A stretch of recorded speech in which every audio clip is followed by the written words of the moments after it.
নমস্কার, আশা করছি আপনারা সকলে খুব ভালো আছেন। আমার এই ছোট্ট ব্লগে আপনাদের সবাইকে স্বাগতম। সকলকে নিয়ে একটু ঘুরতে বের হলাম। ও হ্যাঁ, পরিচয় করিয়ে দেওয়া হয়নি তো। আমার ছোট বোন বোনাই আর বোনের ছেলে আর মেয়ে এসেছে বেড়াতে। তো আমরা কোথায় কোথায় গেলাম, কি কি খেলাম, কি কি দেখলাম সেটাই আপনাদের সাথে শেয়ার করব। আমরা রওনা দিয়েছি। আমরা প্রথমে যাব ছানাবাবুর বটতলা লোকনাথ বাবার মন্দিরে। তো আমরা সেখানে পৌঁছে গেছি। অনেক সুন্দর, দিনের বেলায় গেলে আরও অনেক সুন্দর করে ভিডিও করে আপনাদের দেখাতে পারতাম, কিন্তু যেহেতু রাত্রি আর আলো একটু কম ছিল। সবাই মিলে কোথাও ঘুরতে গেলে কি যে ভালো লাগে, তো সেটা বলে বোঝানো যাবে না। তো লোকনাথ বাবার এখানে আমরা কিছু সময় থাকলাম। মনে হচ্ছিলো এখানেই বসে থাকি, কিন্তু কি করা, এখন অনেক জায়গায় যেতে হবে, ঘুরতে হবে। তো তারপরে আমরা এখানে একটু ঘুরে এখন যাব একটু কালীবাড়ি। কালীবাড়ি যেয়ে মাকে একটু দর্শন করব। তো আমরা পৌঁছে গেলাম কালীবাড়ি। তো আমরা এখানে মাকে দর্শন করলাম, মাকে প্রণাম করলাম। তারপরে এই যে এখানে পুরোহিত মশাই আমাদের প্রসাদ দিল, আমরা প্রসাদ খেলাম। কিছু সময় এখানে বসলাম। এর মাঝে দেখি সন্ধ্যা আরতি হচ্ছে। এই যে মধুর হরিনাম, এটা কানে গেলে কি যে ভালো লাগে। এখানে আমরা অনেক সময় বসেছিলাম।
পুরোহিত মশাই যে প্রসাদটা দিয়েছিল সেটাই খাচ্ছিল ওরা ওখানে দাঁড়িয়ে।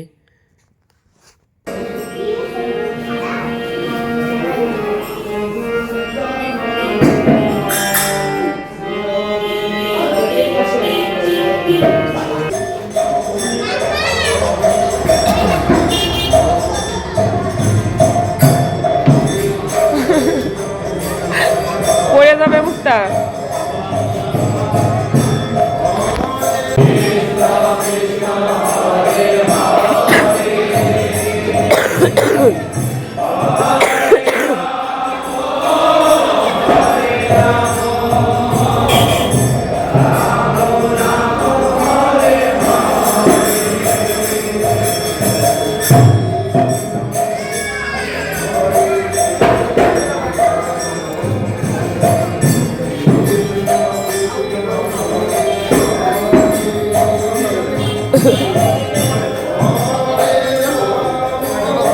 কালীবাড়ি থেকে আমরা এখন বেরিয়ে পড়লাম।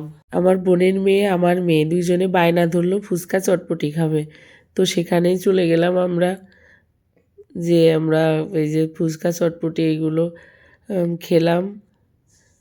ওখানে অনেক সময় ছিলাম, আমরা অনেক মজা করলাম। অবশ্য শুধু ফুচকা চটপটিই খাইনি আমরা, আমরা অনেক কিছুই খেয়েছিলাম।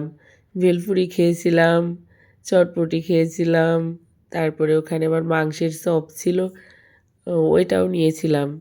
দোকানদার বললো এটা একটু খেয়ে দেখেন, অনেক মজা। তো আমরা খেলাম, তো সত্যি অনেক সুন্দর। আর এই যে আমার বোনের ছেলে দেখতেছেন, এ কিন্তু মনায় সোনা, মানে আমি ওকে মনায় বলে ডাকি। তো ও মানে এত টেস্ট ওর মুখে, ও এক চোখে জল, মানে ঝাল লেগে জল পড়তেছে তাও ও খাবে, আর ওইভাবেই ও খাচ্ছে। আর এই যে দেখেন, চটপটিটা সত্যিই অনেক মজার হয়।